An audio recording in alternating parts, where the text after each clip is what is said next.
शिवसेनेच्या शर्मिला पिंपळोलकर यांची ठाणे महापौरपदी तर भारतीय जनता पक्षाचे कृष्णा दादू पाटील यांची उपमहापौरपदी निवड करण्यात आली आहे। महानगरपालिकेच्या महापौर व उपमहापौर पदाची निवडणूक आज पीठासीन अधिकारी तथा जिल्हाधिकारी डॉक्टर श्रीकृष्णनाथ पांचाळ यांच्या अध्यक्षतेखाली पार पडली आहे।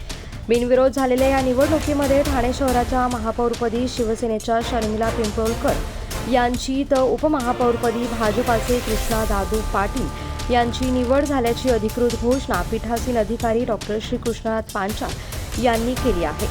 आज 3 फेब्रुवारी रोजी ठाणे महानगरपालिकेच्या भारतरत्न डॉक्टर बाबासाहेब आंबेडकर सभागृहात विशेष सर्वसाधारण सभा आयोजित करण्यात आली होती। या सभेला पीठासीन अधिकारी डॉक्टर श्रीकृष्णनाथ पांचाळ, जिल्हाधिकारी ठाणे तसंच महापालिका सचिव मनीष जोशी हे उपस्थित होते। महापौर व उपमहापौर पदाच्या निवडीची घोषणा झाल्यानंतर ठाणे महानगरपालिकेचे आयुक्त सौरभराव यांनी नवनिर्वाचित महापौर शर्मिला पिंपळोलकर व उपमहापौर कृष्णा पाटील यांचं अभिनंदन आणि स्वागत केलं आहे। सर्वांना माझा नमस्कार। जय महाराष्ट्र। महायुतीचं सरकार होतं आणि महायुतीच्या सरकारमध्ये महापौर आणि उपमहापौर यांची आज बसवण्याचा प्रोग्राम ठाणे महानगरपालिकेवर झालेला आहे आणि पुन्हा एकदा ठाणे महानगरपालिकेवर भगवा फडकलेला आहे।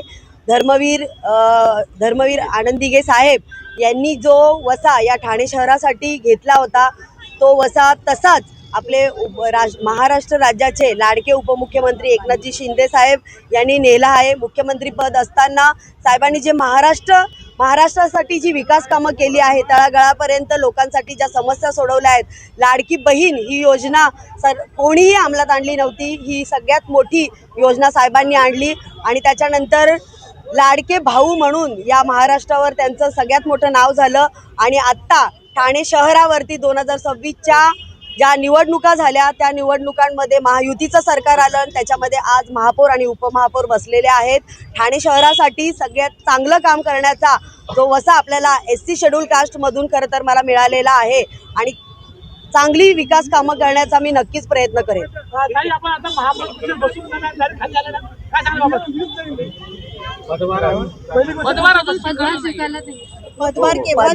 पदभार अजून स्वीकारलेला नसला तरी सुद्धा चांगली कामं करण्याचं खरं तर काम आपण साहेबांच्या मार्गदर्शनाखाली आणि आपले सगळे नेते मंडळी यांच्या मार्गदर्शनाखाली करू। खरं तर 2022 मध्ये कार्यकाळ संपला होता आणि 4 वर्ष प्रशासन सगळं बघत होती आणि त्यानुसारच आता 2026 मध्ये इलेक्शन झालेली आहेत आणि नगरसेवक आणि बसलेले आहेत। महासभा जेव्हा होतील तेव्हा नक्कीच सगळ्या नगरसेवकांचा समस्या आणि ठाणे शहराचा विकास आणि ठाणे शहरातल्या लोकांच्या समस्या बघूनच विकास कामं केली जातील।